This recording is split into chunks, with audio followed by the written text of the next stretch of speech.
okay in the back? Yeah, Is that all right? speak into the mic, make sure you Yeah, put a hand up if you can't hear me. Yeah, folks can Or hear. scream like I did. Or scream like Jeff did, he said. use the hand, right? That's there. I don't know. People can hear me, right? So we're good. No. No, you can't hear. Well, no, that was better than this one. Okay. Okay. All right, great. So thank you for the invitation, both Barry and Chris, to be here. It's always great to be able to talk a little bit about your own community, but I always look forward, frankly, afterwards to the Q&A and to getting insights and direction and input on some of the problems that we're facing. I think for Salem, we are pretty representative of what many, many communities are feeling, this daunting task of trying to balance budgets while at the same time dealing with less local aid, more demand for services, and really not feeling as though the tools that are available are fully accessible to us. Some of those things are in our control and some of them aren't. So a lot of what I'm going to say, considering that Jeff and I did not talk before this discussion, really dovetails and feeds off of some of the comments that Jeff was making, and hopefully puts it in a little bit of perspective for those folks who live in communities. So to give you an idea of Salem, small community, 8 square miles. Who's been to Salem? Fairly vibrant, waterfront. All right, we got good representation here. You don't have to come this month. It's okay. Wait till November. Halloween's on a Sunday, we know that. So, we have an annual operating budget of $128 million, to put it into context. 42,000 people in Salem. Very rich in cultural capital, home to Salem State University, the largest medical center on the North Shore Medical Center, part of the Partners Systems, world-class PBD Essex Museum. So lots of different things happening in the Salem today. The Salem of yesterday, I would have talked about Parker Brothers and GTE Sylvania and some of the larger manufacturing base. We've had to recreate ourselves in many respects, but generally a vibrant community depending on tourism and some of the economies that make Massachusetts go, healthcare and higher ed. As I said, $128 million annual operating budget. About half of that goes is paid from property taxes. Generally, property taxes are, as Jeff was saying, the largest part of what most communities see coming in for their revenue stream. 25% from local aid and 25% from other sources, whether that's fees, parking tickets, things like that. And Salem, and in most communities, frankly, parking property taxes are at our levy limit. So you're familiar with 2.5. I can raise this much money every year. I can raise 2.5% more of that plus new growth. And that's one of the reasons new growth is really important to cities and towns, particularly older urban or semi-urban communities. I rely on that new growth, that new development, that former manufacturing site that is now something else to help carry us through with our costs. In terms of where those revenues are going, school department, this slide's a little deceiving because it says 42% of the operating budget. That's actually what the school department receives for a budget, but when you factor in the pensions and the health insurance for the school department employees, it's well over 50% of our annual operating budget. Employee benefits are 18%, public safety 14%, and public works 6%. We have a really active citizenry in Salem. I often spend time going out to neighborhood associations, usually at least once a year, and touching base, and trying to explain to people and make sure they know where their $128 million goes. I mean, we're a small city, and most people say, $128 million, what are you spending it on? Well, the schools are $64 million, the police are, $7 million, public works is $7 million, you've got water, sewer, infrastructure, aging systems. It adds up pretty quickly, but it is something that, we hope people understand. It's the quality of life that matters. We're on the front lines. Something happens at the State House, you may be angry. Something happens in DC, you may not like it. When your trash doesn't get picked up, your street is not plowed the way you like it to be, you're calling, you're doing something about it. And usually that's me or somebody like me that's on the other end of that phone, trying to deliver the quality of services that we know you demand, especially considering what the real estate taxes are in our community. It's becoming it's very difficult to maintain a level of affordability when you see property taxes, all the pressure on them and the manner in which they're rising. So some of the budget challenges, Jeff certainly highlighted them. We've seen deep budget cuts at the state and federal level to cities and towns. Let me talk just a little bit about that in the context of Salem. 3 years in a row, local aid cuts. We started out with $2.5 million, $875,000. This past year, about $900,000 impact in terms of less revenues coming in. Now remember, that's 25% of the revenues that are coming in, so that's a pretty steep decline. And to try and maintain that over 3 years, you can pull the rabbit out of the hat 1 year, maybe the second year. The third year, you've really squeezed out a lot of those efficiencies and savings, and it makes it much, much more difficult. The federal level, a little bit deceiving because we have benefited from the ARA dollars, the one-time stimulus monies. We've plowed those into education in a number of areas where we've seen some increases. But at the same time, you've seen programs like Community Development Block Grant Fund, CDBG dollars cut back, water and sewer infrastructure programs, funding to help replace those old sewer lines cut back. The COPS program, the COP program, that was during the Clinton administration, phenomenal for putting police officers out on the street and bringing back community policing initiatives where police actually walked beats, you had police officers out on bicycles, things like that. Really hard to do without those COP dollars that were coming in from the federal government. And when you get something for 4 or 5 years, you become reliant on it. We've tried to be really judicious about these one-time use of ARA funds coming in because we know they're not going to be there forever, so you don't want to plow it into an operating budget and then have to lay people off the next year. So it's been a challenge, although they have been helpful. They've plugged some gaps. Overall, we're still down when you think about state and federal dollars. Keep in mind also that we still have the mandates. The Quinn bill is probably one of the more egregious areas where cities and towns are not receiving aid for Quinn bill benefits, but we are all still required to pay those benefits unless you have very, very, very specific language in your collective bargaining agreements, and even then, it's very difficult to get out of that. Health insurance increases and pension costs. Our two biggest budget busters in our operational budget are health insurance and pension costs, and the sad part is, if you would have had me here 3 years ago, I would have told you the same thing. As Jeff mentioned, it's eating all of the new levy. It cannibalizes all of our new growth.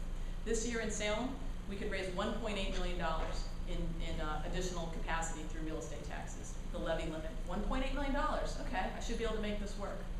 Fixed costs tied to pensions and health insurance, $2.4 million. So that's before I pave a new road, repair a sidewalk, fix a school, give anybody a raise, anything like that. I've got to take care of pensions, health insurance, and employee benefits tied to retirement buyouts, sick leave buyouts, things like that. That is a completely unsustainable system. Unfunded mandates, some of that goes back to the Quinn bill, how we fund education, some of the requirements we have for busing and transportation, and a whole host of areas. We're very good at making rules at the state and federal government, but we're not so good at providing the resources to meet some of those demands. And at a time when you see a sluggish economy, we know there's an increased demand for services. There are more calls for service in the police department. The challenges in education become greater as folks are dealing with foreclosures and moving in and out of places, and students are very transient. So the challenges are certainly at its highest point. And then we do have collective bargaining agreements that don't provide the sort of flexibility to deal with situations when you've got 3 years in a row of local aid cutbacks or less dollars coming in from the federal government. That doesn't mean that I don't have to live up to an obligation that's in a collective bargaining agreement, or that I'm always dealing with folks that are reasonable on the other end of the table that recognize this. And we'll certainly talk some more about that, especially as it relates to health insurance. This particular issue to me has been one of the most frustrating ones we've had to deal with at the local government level.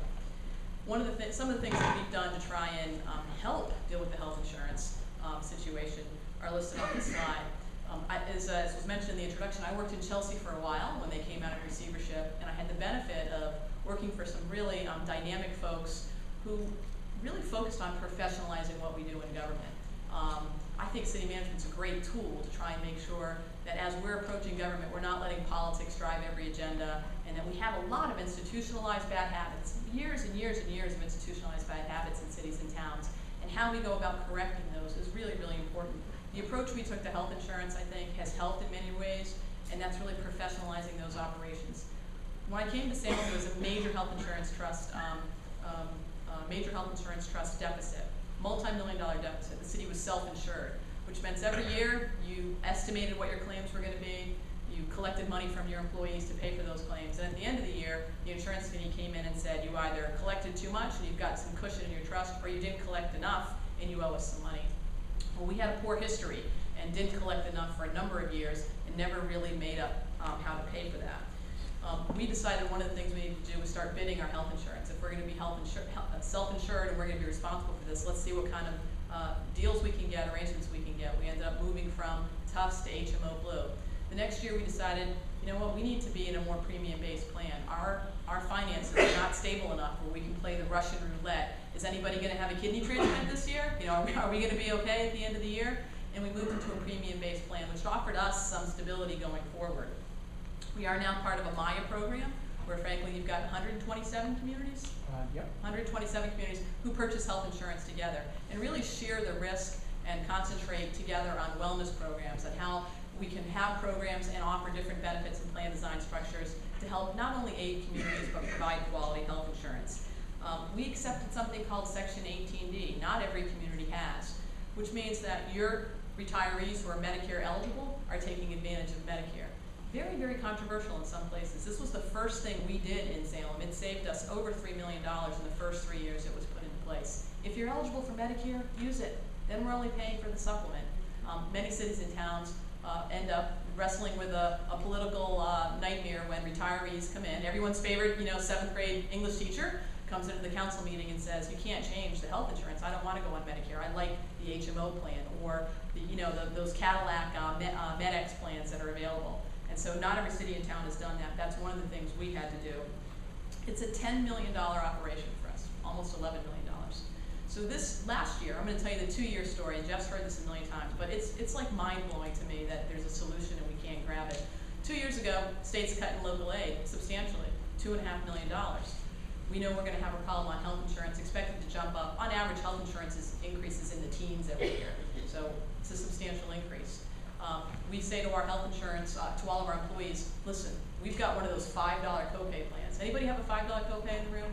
I'd love to ask this question. One person, you have a 10. Yeah, anybody got a $5 copay? One. And $10. $10. Nobody has a $5 copay anymore. So we had a $5 copay in Salem. And our insurance company said to us, if you change your $5 copay to $10, we can save you about $800,000 a year on your health insurance. And your premium cost will go down. Now our employees, when I first came into office, we were negotiating contracts. And it was an 80-20 split, meaning I paid 80% of the health insurance premium, employees paid 20%. We were able to negotiate some changes to make it 75-25%. So I don't want to rain all over our employees. They were paying more for their health insurance. But we're facing what is a fairly devastating situation. Call in all of the 8 collective bargaining unions and say, I've got a great idea. If we change our $5 copay to $10, we can save $800,000. I think we can balance this budget, some other things we're working on, and we won't have to lay anybody off. Now, in order for me to make that $5 to $10 change in the state of Massachusetts, I have to get all of my collective bargaining units to agree. And in Salem, we have 8 collective bargaining unions. So I kind of head into this thinking, this is great, we're not going to have to lay anybody off. We had a really tough year leading into this with layoffs and buyouts and early retirements because of what we walked into with some major deficits. We can't afford to lose anybody else, and you would think we would not want to. All 8 unions turned us down. Every single one said no. Most of them didn't even bring it back to their membership for a vote. Now that's when I said we got to change this system. Now there has been laws that have been discussed called plan design. I hope you know about it. It's actually it's a topic in the gubernatorial debate, which I think is finally really, really good, that would allow cities and towns to have the authority to change their plans to the limit of the GIC, which is the state plan, and still fairly good benefits and fairly good plans. And we haven't been able to get it passed. Not that year, not that really awful year where communities were wrestling with major reductions in local aid. This next year, we've had a little bit more success that we were able to negotiate with our unions. Now we're facing a $900,000 impact. You sit down with the 8 collective bargaining unions, and I'm a small city. It's me, it's finance director, it's general counsel. This is a huge time vampire, to do this. And we were able to get 6 of the 8 so far to make the change, provided we share some of the savings with the union. Now, I have to wave my flag and say that's a success. I left $1 million on the table the year before, about $800,000. We still weren't able to get everybody signed up, so this year there's still some money that's been left on the table. And this is a solution that if we had legislation that allowed us to change our health insurance, everybody in Salem would have had a $10 copay, or a $20 copay this year, I think, with Maya, and we would have saved dollars and not had to lay anybody off. And I think the residents in our community would feel like our employees and our administration were really working together to preserve services and to preserve jobs. And I find it hard to believe how stymied this issue has been. And I talk about this because I'm a real student of municipal government. I love, looking at how communities solve problems and how we can tackle things. And frankly, I think that's what we do in government. I solve problems most of the day, or try to anyways.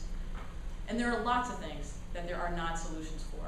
Really tough stuff, public education, challenging, to meet all these high expectations and demands. This is something that there's a solution. It's right there. We just need to have the political courage to adopt it, and we haven't been able to do it. So this year, in the face of the worst economy this nation has seen, the 3rd year in a row of local aid, I'm thinking we're going to get a legislature that's going to change the law and give us plan design authority. I involve myself in meetings with the statewide labor unions to have this dialogue. My husband's a union tradesman, so I know the benefits that come with a collective bargaining agreement and security that come, and I actually value what collective bargaining unions mean to our country and our economy. And I can't understand why making a change in a $5 health insurance to a $10 health insurance without seeking union authority is anti-collective bargaining, especially when the result is I'm laying off all the new teachers that we just hired. I can't kind of fathom how we can't get that done. This year, legislation died, nothing got done again. So I'm hoping that next year, maybe you'll invite me back, and we won't talk about plan design. We'll say we've figured this out, but I have to tell you, it's one of the most challenging issue in local government that there is a solution for that we haven't been able to muster the political fortitude to get it done. And that's really about special interests who have been able to knock on doors and get more response than people like myself and others who really think this is important. It's going to take a grassroots effort. I hope people will leave here, and if there's one thing you can do, the next time there's plan design legislation, call your legislator and say we need it. It doesn't make any sense. You're going to have a state health insurance plan as a backdrop. It's still going to be really good insurance, and you're going to preserve services for your community. So that's my one soapbox on plan design, because it's really frustrating when there's a solution if we can't grab it. Pensions, next big issue. So the daunting part of this is we can't figure out health insurance, but what's really going to kill all of us in cities and towns is pensions. The pension assessment in Salem is $8.3 million, over 6% of our operating budget. We are now required also to tally up and account for not only our pension costs, but our health insurance costs going forward. Every city and town, every state agency is now required to file these OPEB reports, so that you have to document what is your future liabilities that you're going to owe when you do your actuarial study. And for Salem, we just finished our actuarial study, and it's $171 million. Now, I don't know whether to laugh or cry when I see that number, $171 million. It's something that, corporate America has wrestled with probably a decade ago. There's very few defined benefits programs anymore in corporate America. In cities and towns, we haven't really wrestled with this. How are we going to come up with paying for these? This is, the train is down the track, and here is the accident, and how are we going to do something about it? And I'd love to say I have hope that we're going to be able to put pension reform in, but I just told you the story about health insurance, and we're talking about the same group and the same interests. So I think there's been some strides made. I know the governor's filed a bill. It's very good. This is the area that we have to wrestle with: age, years of service, when you can retire.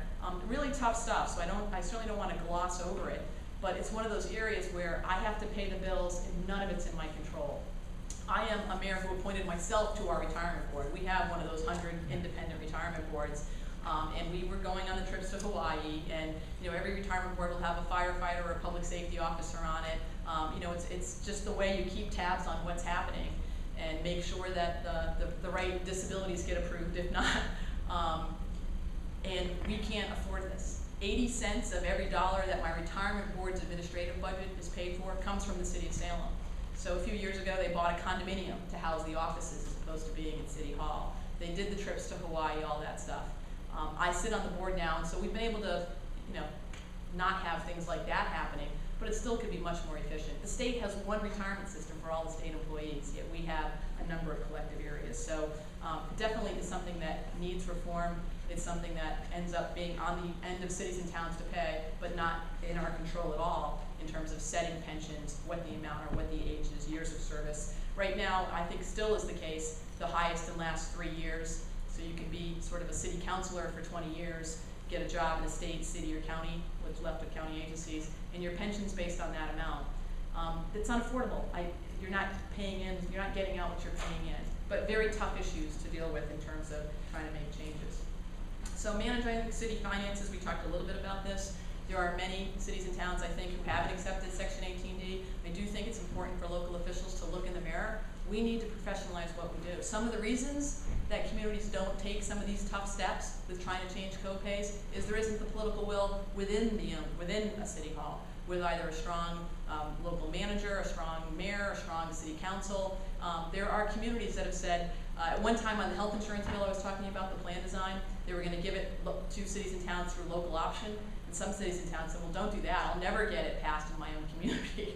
I will never get my local legislative body to stand up and say, let's change the co-pays. So somehow we've got to start a system locally where we're going to stand up for the folks who are willing to make those tough decisions in your own community. If you've ever been to a town meeting and you'll see the teachers counting or the police officers counting what's the vote on the override for the new police station, it's challenging to put people in that role where it's the person you're going to see in the grocery store, at mass, or at youth soccer to stand up. I tend to say to people, this is the type of quality of life that we want. If you want somebody who's going to say yes to everything, that's not really what the type of government it is that we want. So sometimes you're going to be forced to say no to friends and family when you're in a local office, and the more we can support people who are willing to do that, I think we're in good stead. Regionalization and collaboration, I want to spend a little bit of time, and there's another slide talking about some of the things we've done.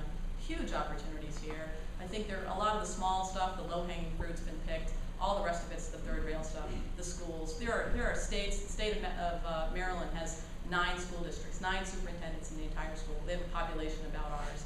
They've divided them up regionally. I have the same MCAS framework, curriculum framework, special ed challenges as the city next door, Beverly. But if we wanted to share a superintendent, people would be outraged. Who are we going to play on Thanksgiving? It's a 109-year tradition. And somehow, we've got to, we can still play them, somehow we've got to put ourselves in a position to think about a little bit differently around that. If you dial 911, you don't care whose name is on the patch, do you? I mean, you want somebody there who's trained, who's qualified, who's fast. I don't think it matters if it said Beverly, Salem, or Peabody in my neck of the woods, but you want somebody there. But realizing that is tough, tough stuff. Service consolidation, lots of areas, whether it's street sweeping or the number of services that we need to do where more collaboration would be good. Publicly bidding all contracts, we do a lot of that already, and in fact we are the procurement agent for Swampscott. We've formed some collaborations locally where bigger city, smaller community, they're saving money, we're saving money, and we're able to deliver services for them. I think you need to find those partners that work. Is it 2 big communities or a smaller and a larger one getting together? We've privatized some of our services. We had huge drainage problems in a section of town, and we determined that we wanted to really focus on the maintenance of the catch basins. Well, the same department that was responsible for siphoning out the catch basins on a regular basis was responsible for the water leaks, the sewer leaks, responding to whatever else came out in public works.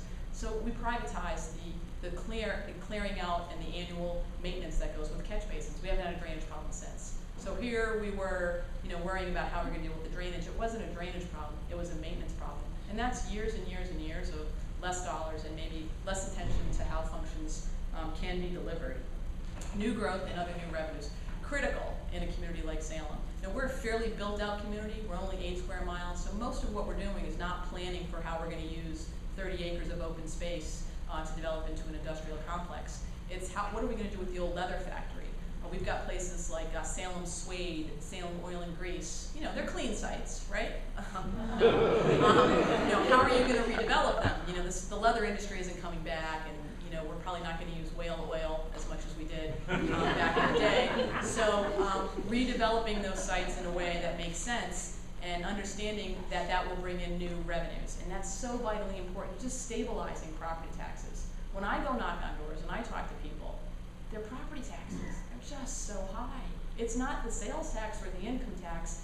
Now, maybe it's me, I'm the local official, but property taxes, if you've seen the growth, and Jeff showed those charts, it's 100% accurate, especially for those on a fixed income. It's the most regressive form of taxation, and it's an area where, unless we're getting new growth, it's really hard to do anything to stabilize those, especially with these rising fixed costs.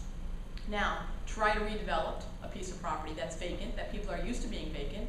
That can be tough in your community too. We've got an active citizenry, and are 100 units too many? What about the traffic? And we forget that used to be GT Sylvania that had 3 shifts going in it, And so trying to connect the dots between new growth, property taxes, and a vital community. It just can't stay that way. Doing nothing really isn't an option. And making sure people respect the process, and we have a respectful process. but allowing for that to happen is certainly important. Regionalization in Salem. So Jeff mentioned some of the areas that communities are regionalized. We fit a number of those categories. I mentioned that we are now the town of Swampscott's purchasing agent. We're actually speaking with them as well about building commissioner services. And it's a good matchup, a smaller community and a larger city. We do a lot of things together when it comes to emergency preparedness and response. We have the Salem Beverly Water Supply Board, our South Essex Sewage District, areas like that, that have been in there for years and make complete and perfect sense. I would hazard to guess what we think if we talked about doing that today, starting fresh now, that we're going to combine services with Lynn or with PB or with other communities for delivery of some of these items. These were historic times when people thought the only way we're going to get the resources is if we partner up. I hope we're getting back to that point, and I'd like to talk about some strategies to get there. So some opportunities, public health. Here's one of the areas where we tried to regionalize and completely failed. We have a public health board, as does every city and town in Massachusetts, set up by statute. They operate independently. The health director is appointed by the board. We have a community next door, Peabody, same setup. We thought we had a great idea. Our health director was leaving.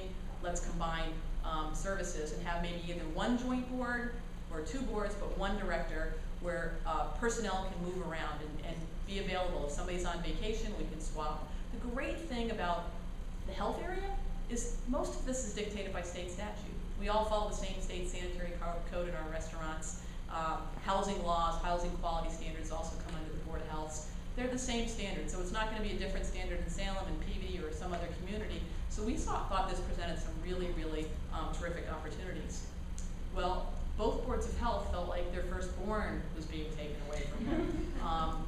And health, an area at the time we were talking about swine flu, and we were doing joint flu clinics, and we do joint emergency preparedness, a lot of collaboration in this area already. But when we talked about sharing staff, well, where would they be? Where would they sit? Who would do it? It really broke down into those fundamental parochial issues that Jeff mentioned, and we couldn't get it down. It became a logjam. Even though it would save money, we'd have more resources, more public health nurses, more inspectors out in the street. Salem has an active and vibrant restaurant community. Peabody has a mall. A great opportunity to have better staff, better trained, more of them, more Indians, and one chief, perfectly capable.